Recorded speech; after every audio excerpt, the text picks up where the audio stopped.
ayan. So, ayan, meron po kami dito na na-encounter na malaki po yung bukol. Na, gaano kalaki kuya ang bukol mo? 7 centimeter. Mayroon pong record. Meron po.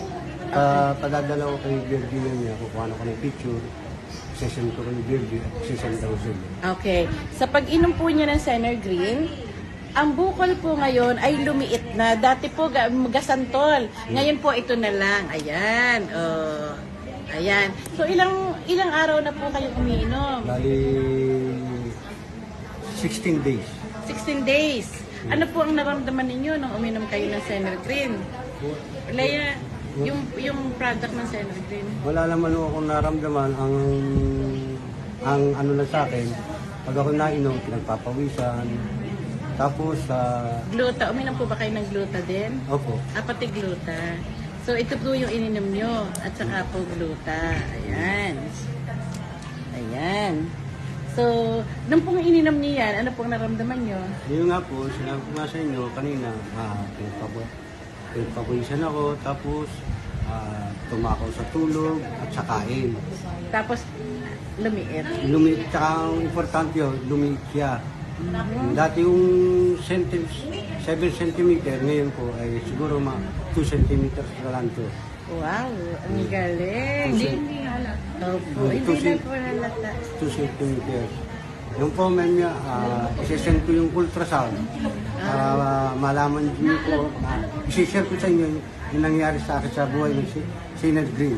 Wow! So, ayan. So, taga-Kalamba po siya. Taga-Kalamba po ako na nirecruit ako ni Ma'am Juliet Murado.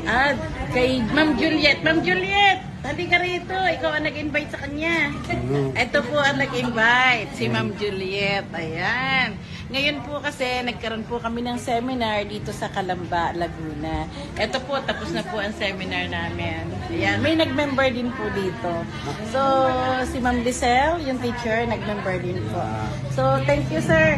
At sana po, mawala na yung bukol ninyo. Magdire-diretso. Kung papayo ko lang sa may bukol, na ito naman po ay hindi cancer, ito po ay cyst.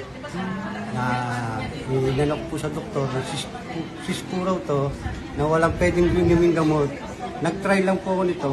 So, after June 14, hanggang naka-1 boxes po ako nito at kalahati ng gluta, ay nagkaroon na po ng malaking pagbabago.